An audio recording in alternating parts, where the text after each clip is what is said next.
Are you wondering about sci-fi inventions and aspects that alien races and things beyond our planets may actually have developed? Like, I don't know, Dyson spheres, wormhole gateways, and the such?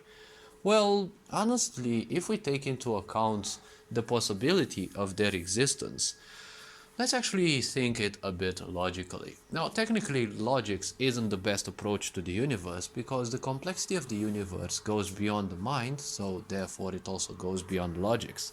But if we are to take things logically, the very fact that you can think about something, or the fact that, well, an idea crossed your mind, well, what is technically a thought? Well, a thought is ultimately information.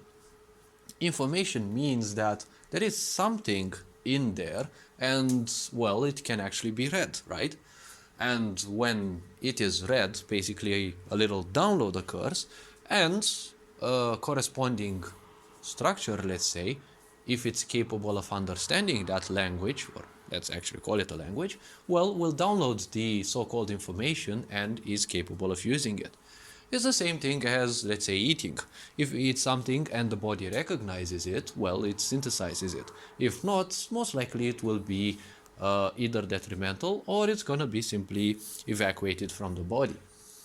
Now, if you came up with a certain idea, right, let's say you thought about a completely new type of Dyson sphere or whatever other, you know, sci-fi creation the mind may, well, come up with. The point is, such an idea is basically information. So this information actually entered your mind, right? It's not you who created it. The idea existed before you, right? The fact it came into your mind, it came from somewhere, right? You may call it the field of creation, the world of imagination, whatever. But the point is, the idea came from somewhere. So the point is, it actually existed before you, right? Just because you vibrated close enough to it, it meant that you were capable of downloading a copy of it. Because what we actually download is possibilities, right? We download copies of possibilities. Because if, let's say, the Dyson sphere was something incompatible with this universe, it wouldn't exist, right? So such an idea existed before you, so it came from somewhere. If you are capable of thinking about that, and you know you live in this on this planet, right, with peers, right, our own species, members of our own species, in the state that we are, well, you thought about something far beyond your time, right? So obviously, other species most likely thought about this, right? They most likely put it into practice.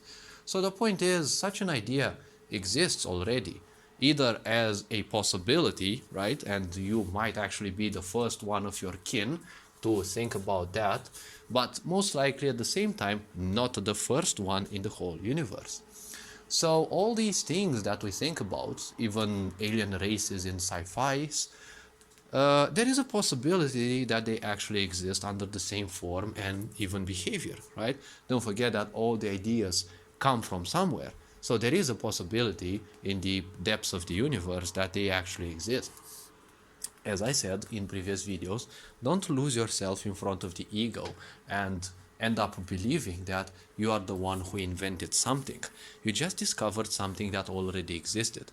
In order for an idea to come to your mind, the idea most likely, the idea has to actually exist, and most likely it existed long before you, right? So don't let your ego get in the way and say that you were actually the one who invented it.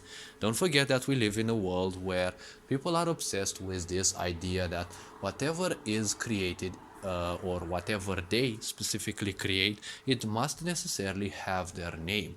This stems from childhood issues where simply anything that you have done or made was simply not taken into account, right? Don't let this pain become your future. Don't let this keep up as your karma. All this being said, you are appreciated. Take care of yourselves. Ferenjan Bor signing out.